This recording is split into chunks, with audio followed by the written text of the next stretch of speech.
เอาพี่น้องมื้อนี้ทางบ่น้อยก็จะมาแจ้งข่าวให้พ่อแม่พี่น้องรับรู้รับฟังนำกันมื้อนี้เนาะคือทางครอบครัวน้องไก่ทองเพิ่นจะมีบ้าน2หลังเด้อพี่น้องเด้อเนาะก็คือครอบครัวเพิ่นน่ะหลายคนนั่นแหละพี่น้องหลายคนเพิ่นก็ซอยกันคนละไม้คนละมือเนาะบัดนี้ทางลูกไผ่ลูกเคยเพิ่นก็มาโฮมเต้าโฮมกันมันก็หลายคน ทางผู้ใหญ่ใจะดีเพิ่นก็มีตาสงสารเฮ็ดเฮือน2หลังให้น้องไก่ทองอีกต่างหากเนาะพี่น้องอีกอย่างก็ทางครอบครัวเพิ่นก็ดุมันขยันดีพี่น้องเนาะอ่าน้อยก็บ่อยู่โซมน้อยพี่น้องเอ้ยพวกเนาะเพิ่นตักน้ำหาบน้ำทางเอื้อยๆอ้ายๆเพิ่นก็แบกฝุ่นหาบฝุ่นพี่น้องโอ้บ่ธรรมดาเนาะถือว่าขยันดีพี่น้องเอ้ยถือว่าสุดยอดแล้วพี่น้องเนาะเรื่องต่อมาพี่น้องบัดนี้ก็คือ ทางลูกไผ่เพิ่นได้คนน้อยพี่น้องเพิ่มสมาชิกใหม่หรือว่าได้ลูกนี่แหละพี่น้องเนาะเพิ่นก็เพิ่มสมาชิกใหม่มื้อนี้ก็ได้ โอเคน้องพี่น้องเดี๋ยวไปรับชมเบิ่งบรรยากาศนำกันว่ามันจะคึกคืนส่ำใดเนาะโอเคไปฟังเรื่องราวนำกันเลย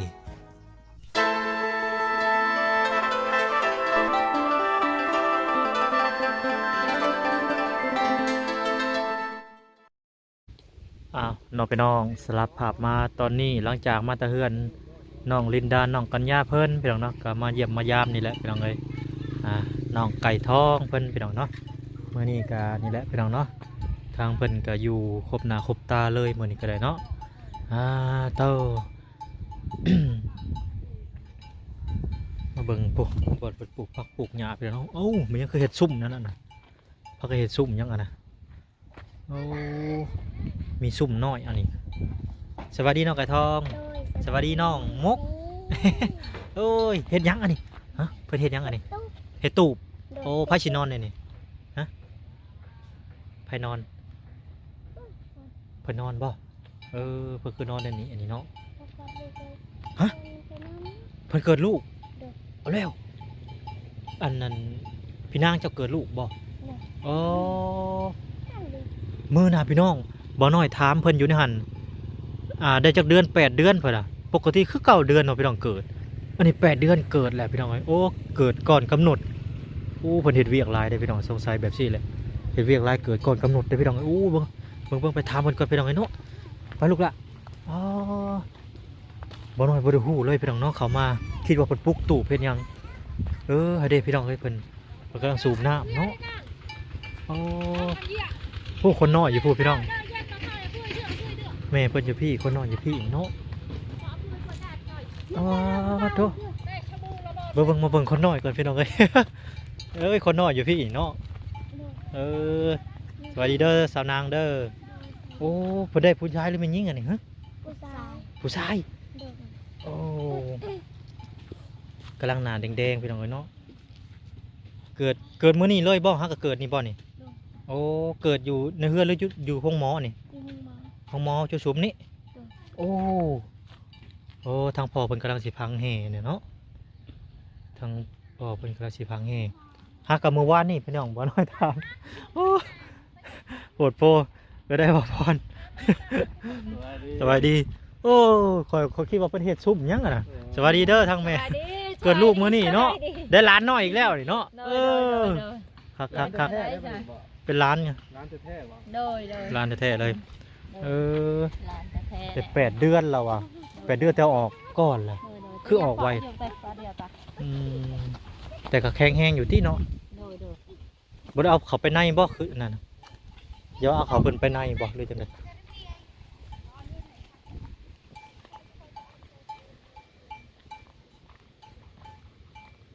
เกิดลูกแล้วพี่น้องเอ้ย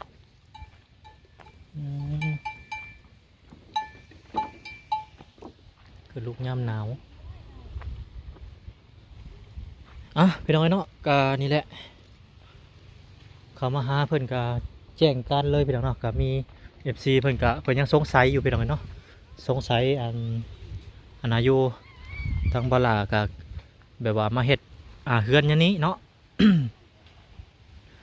เพิ่นซื้อผ้าแถบหรือว่าผ้ากระจาดนั่นแหละมาแอมมาแอมอันเฮือนตัวนี้เนาะกะเพิ่นว่าเฮ็ดให้ทางลูกชายเพิ่น เฮ็ดให้ทั้งลูกชายแล้วก็ว่าลูกไผ่เพิ่นนั่นแหละไว้นอนอยู่ในหันมันหลายคนว่าซั่นซะเนาะแล้วบัดนี้พี่น้องมีอันอีกข่าวดีก็คือทางบ่พรเพิ่นสิเฮ็ดอีกหลังหนึงน้องพี่น้องหรือว่าสิเฮ็ดข้างๆกันบ่หรือว่าสิเฮ็ดอยู่พี่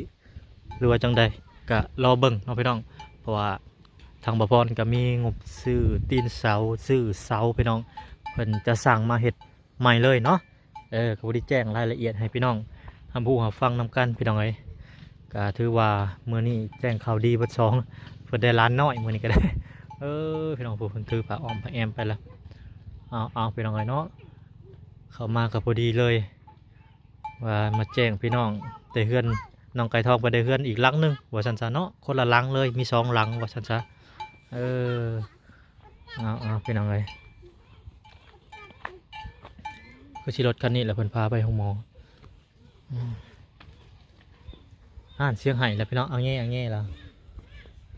อันนี้คือสิเป็นต้มน้ำเนาะพี่น้องต้มน้ำห้อนต้มน้ำหักไหมอยู่จังใด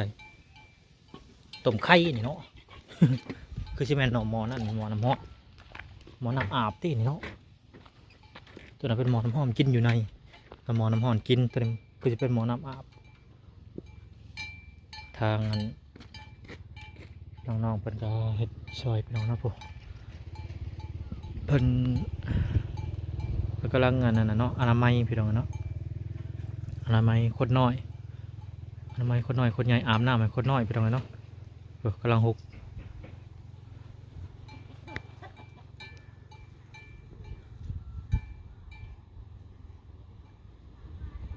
ตัวอาบน้ำตอนหนาวสัมผัสเนาะ โคตรโหเรียกมาแต่ไกลๆคิดว่าเพื่อนเห็ดพิซังเพียงเนาะมาเห็ดซุปเหมือนบุรีขังบ้านน้องปุ้ยกำลังล้างตัวล้างบวมอยู่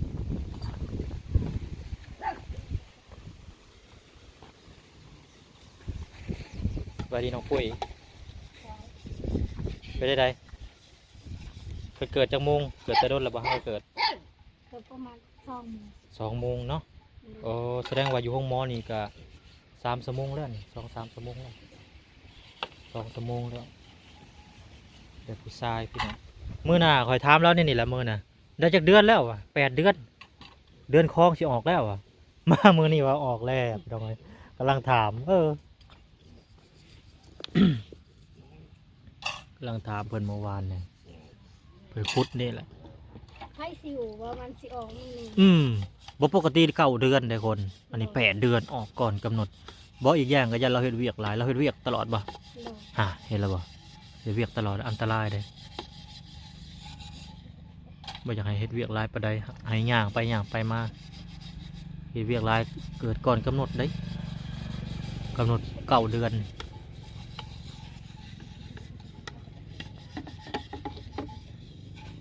แมลงนี่ก็เผาก็แล้วไปเอาไว้นอนเผาก็แล้วแมลงจูไผ่จูพื้นเลยได้ล้านน้อยแล้วบาดนี่เนาะล้านน้อยแล้วบาดนี่ ล้านน้อยแล้วบาดนี่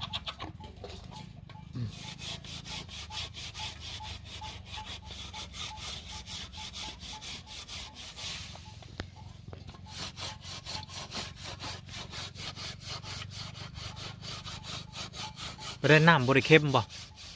โอเคน้ำพี่น้องเลยน้ำอยู่กับน้องในหน้าเข้มพี่น้องเนาะสูบออกจากเข้มน้อยหนึ่งน้ำเค็ดห่วยนะอย่าเข้มเด้อเป็นเกลือแถวนี้แต่นี่เป็นน้ำหินดานพี่น้องจะใสจะบกเข้มปานใดหรอกบกเข้มซ้ำนะอาจจะบกเข้มเลย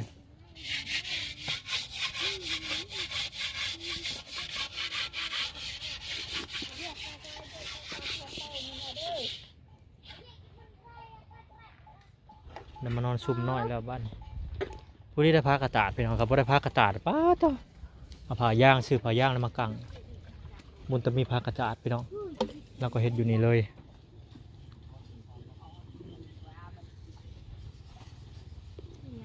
ทั้งพอเราก็กดขี้ดินขี้หญ้าเลยพี่น้อง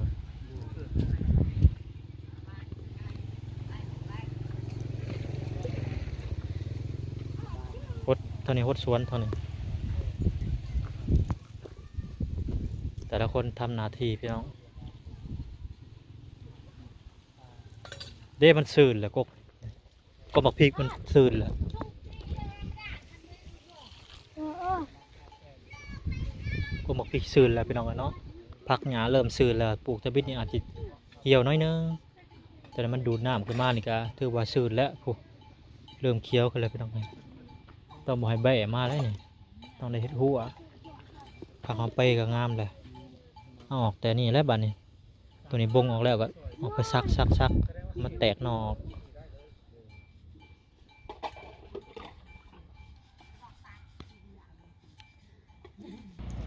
มันเบิ่งทางนี้พี่น้องเอ้ยเนาะโอ้เราเห็ดที่นี่การหดไก่ไว้ได้พี่น้องเอ้ย ว้าน้ำมันคักกันเลยพี่น้องน้ำติวเรามัดแบบที่เลยเนี่ยโอ้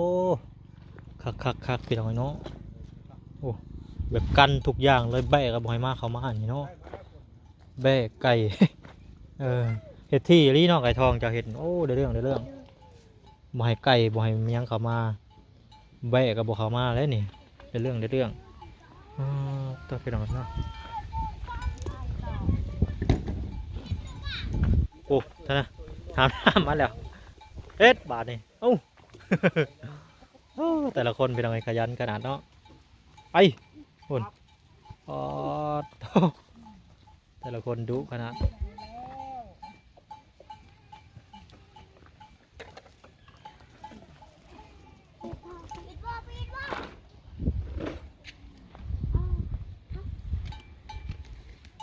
ฝุ่นจักซอฟเลย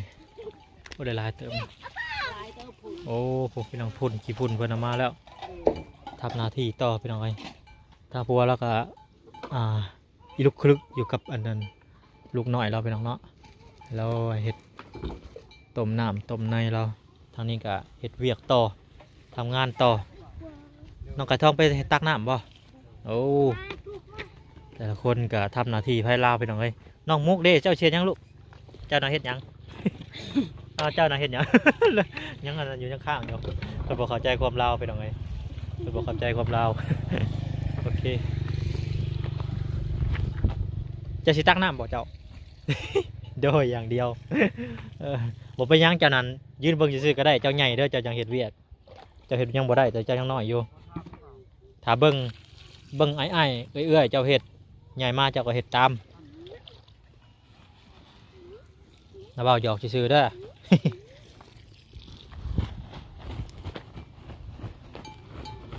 ขี้งัวเป็นฝุ่นธรรมชาติบ่เป็นฝุ่นปุ๋ยพี่น้องเอ้ยบ่เป็นปุ๋ยพวกคนน้อยแง่อยู่ในพวกเจ้าหน้าที่เขาไปเบิ่งพี่น้องเอ้ย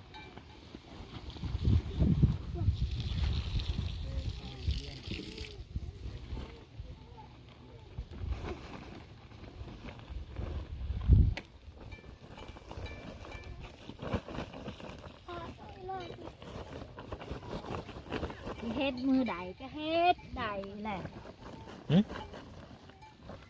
เมียงก็ ว่า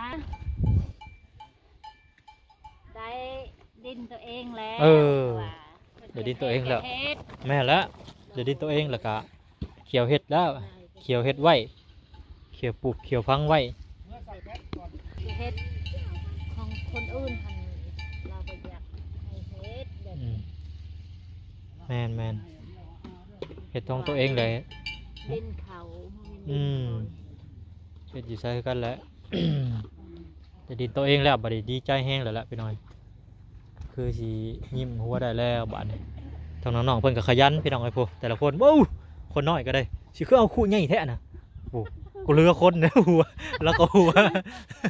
คู่ใช่ไหมใหญ่ให้กว่าคนแท้น่ะบ่เอ้ยสิไปแบกน้ำบ่เอาไปไปแบกน้ำเอาไป บักใหญ่ ยัง ก็ล้มอีกอันนี้ ไอ้ไปแบกน้ำคือจะได้ไปแบกน้ำมันคู่ใหญ่กว่าคนน้อยๆหนึ่งโอ้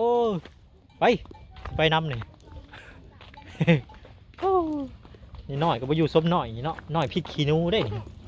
หัวเราก็หัวจักควมอยู่บ่บอกไปนี่ฮะหัวแอกไป เหยียบกระและ เหยียบกระและ เหยียบกระและงัวเนี่ยใครเนี่ยแต่ว่าแม่งกระและคน สูบกับหลังก็เป็นน่ะนี่โอ้นี่ไปได้บาทดิอยากหิวป่ะอยากหิวน้ำคือกันมวยเพิ่นหลายพอหิวลองดู โอ้ได้บ่หิวก็แย่พอนี่เอาคุณเนาะนี่เจ้านี่เบิ่งในบ่าวเสียไหนมา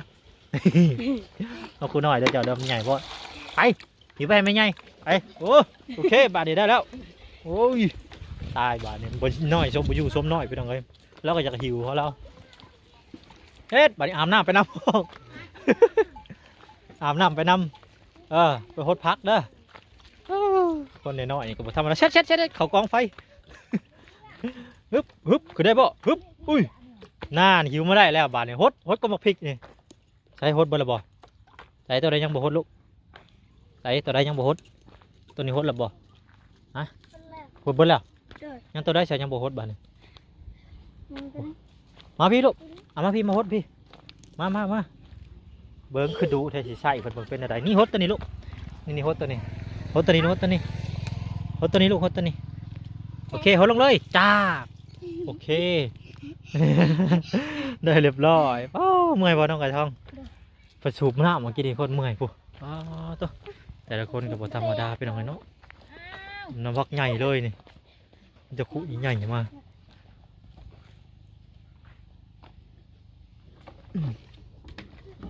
เดี๋ยวเรียบร้อยโอ้เห็ดที่เนาะอันนี้เจ้านี่เนาะที่คักกะลิวะอันนี้พาเจ้านี่ละหัวเจ้านี่เห็ดที่คักกะลิเอารถไม่บุดเห็ดเลยคักคอยกะย่องโยคอยคักโยในเรื่องเอ้ายังบ่พอบ่น่ะนี่เช้าอีกบ่หันโอ้ยมาดูเลยยิงแขวกระจอยมาโอ้เกาะส่งแล้วบ่โอ้ยน้องตายชมได้อินดูเพิ่นแท้นี่โตลองเหยียบขี่ก็แล้วนี่ขี่งัวเลย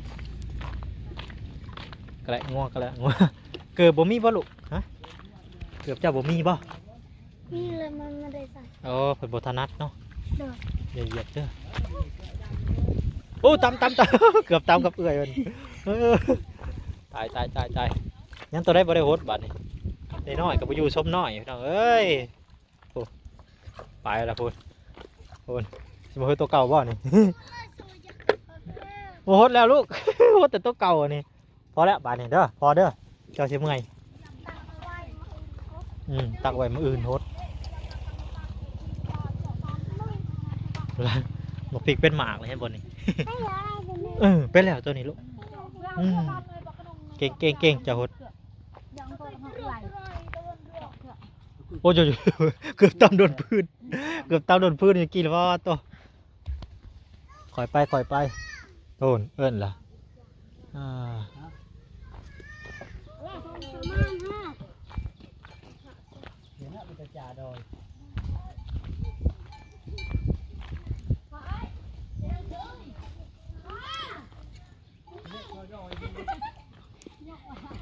ไปได้ไร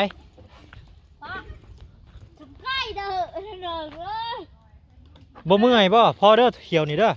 พอแหละบ่เมื่อยบ่หันนี่หน่อยอ๋ออันนี้เพื่องบ่นี่ขี้พุ่นงัวเนาะขี้งัวโยเพื่อวะโยไปใช้น่ะได้บ่จะได้ห้ามซอยกันโอ้โหสิแบกสิบ่าวได้เอาดีแบกบ่เที่ยงกันนั่นแหละป้าโธ่ไปลองเลยระวังเด้หามเอาเด้อไปดิเด้อบ่แบกก็ยามันนักเด้หามเอาเสร็จได้นะเสร็จได้นะสิหามไม่สิแบกนะบ่ปาโธ่แต่ละคนบาทนี่ระวังเด้เสร็จอุ้ยพี่น้องมันมีแต่คนแห้ง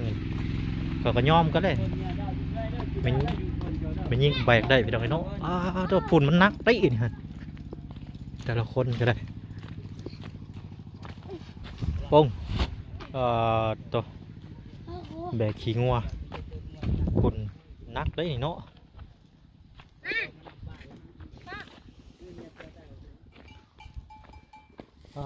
ตัวเมื่อยบ่เมื่อยพ่อเมื่อยแล้วก็ได้เมื่อยนี่ยังดึกไปอยู่เมื่อยยังหิวมาอยู่แล้วได้คนเฮาเนี่ย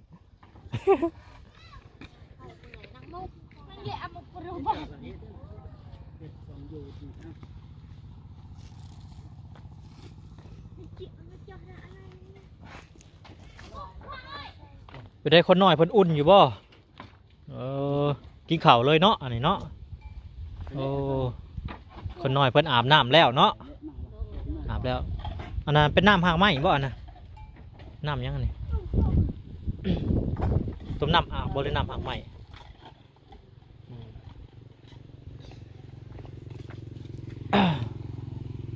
อยู่ไฟพี่น้องกินข้าวกับเกลือบ่ โดย คือว่าเลยเนาะคนแบบว่าคนได้ลูกนี่ต้องคลำเลยพี่น้องกินยังบ่ได้ บ่มีอาหารกินกับเกลือก้อน แม่นแม่นแม่น โดย ระวังเด้อซุมเจ้าจีนั่นจีนี่นะ โดย พิษได้ โดย คลำได้จีไปตัวที่ ต้องสลับด้วยเวลา แม่นแม่นแม่นผู้ใดกินน่ะติบเข่าไปติบเข่าลาวแล้วก็จีก็ต้องพูดแล้วไปบ่อนใหม่บ่ให้มันถือกินหมอยเนื้อล้มนี่ โดย เนื้อล้มนี่อันตรายได้ยาน โดย เอาให้ทั้งเมียเพิ่นกินข้าวก่อนพี่น้องเนาะเขาไปเบิ่งคนน้อยได้บ่เขาไปเบิ่งได้บ่ โดย เบิ่งสิให้พี่น้องเบิ่งน้ำกันพี่น้องเนาะเบิ่งคนน้อยก่อน เบิ่งหน้าคนน้อยก่อนพี่น้องเอ้ยเด้อขออนุญาตเด้อโอ้พี่น้องเอ้ยเนาะคนน้อยเพิ่นผู้ชายพี่น้องเอ้ยเนาะตรงน้ำ เยอะหน่อย เห็นแล้วบัดนี้พี่น้องเอ้ยเนาะ ใจขอบใจแต่เรื่องพี่น้องเอ้ยคือว่าครอบครัวเพิ่นอบอุ่นดีพี่น้องเนาะถึงสิหลายคนก็ดีเด้ซอยคนละไม้คนละมือพี่น้องเนาะถือว่าคักแล้วพี่น้องเอ้ยโอเคเนาะพี่น้องทางบ่หน่อยก็สิกลับก่อนพี่น้องเนาะทางครอบครัวเพิ่นก็นี่แหละพี่น้องเนาะถือว่าแต่ละคนก็ถือว่าขยันดีพี่น้องเนาะสมเชยพี่น้องเอ้ยทางบ่หน่อยก็ได้มักใจทางครอบครัวเพิ่นหลายเฮ็ดเบิดเลยพี่น้องเนาะคนน้อยคนใหญ่